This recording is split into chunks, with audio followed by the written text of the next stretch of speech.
விஜயை எல்லா பேத்துக்குமே ஒரு நடிகனாக பிடிக்கும். பட் அவர் அரசியலுக்கு வந்ததுக்கப்புறம் அவரை பிடிச்சிருந்தாலும் சில பேத்துக்கு பிடிக்காம போயிடுச்சு.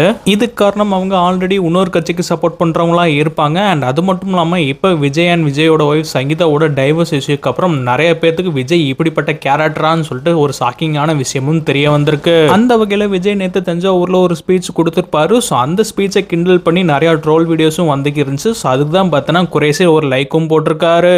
செல வைக்கிறதுக்கு மட்டும் எங்கிருந்து சார் காசு வருது? கண்ணாடி சார் அது.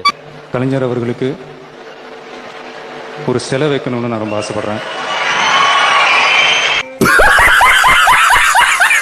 இந்த வீடியோவில் விஜய் ஜோக்கர்னு சொல்லிட்டு போட்டிருக்காங்க. அண்ட் அது மட்டும் இல்லாமல் நீயே கலைஞருக்கு செலவு வைக்கணும்னு சொல்லிட்டு இப்போ சிலைக்கு எப்படி காசு வந்துச்சுன்னு சொல்லிட்டு கேட்குற யார் சாமி நீ அப்படின்ற மாதிரி ஒரு கேப்ஷனை போட்டு க்ளோனி மஜியும் போட்டிருக்காங்க. இதுக்கு வந்து பார்த்தீங்கன்னா குறைசி லைக் போட்டிருக்காரு. ஸோ விஜய் அரசியலுக்கு முன்னாடி கலைஞருக்காண்டி செலவு வைக்கணும்னு சொல்லிட்டு இப்போ அரசியலுக்கு வந்ததுக்கப்புறம் டிஎம்கே தீய சத்தின்னு சொல்கிறது எப்படி கமல் வந்து நான் டிஎம்கே ஒழிப்பேன்னு சொல்லிட்டு டிஎம்கே கட்சியிலேயே போய் சேர்ந்தாரோ அதே மாதிரியே பார்த்தீங்கன்னா விஜயும் மாற்றி மாற்றி பேசுகிற மாதிரி இருக்குன்ற மாதிரி ரியாக்ட் பண்ணியிருக்காரு.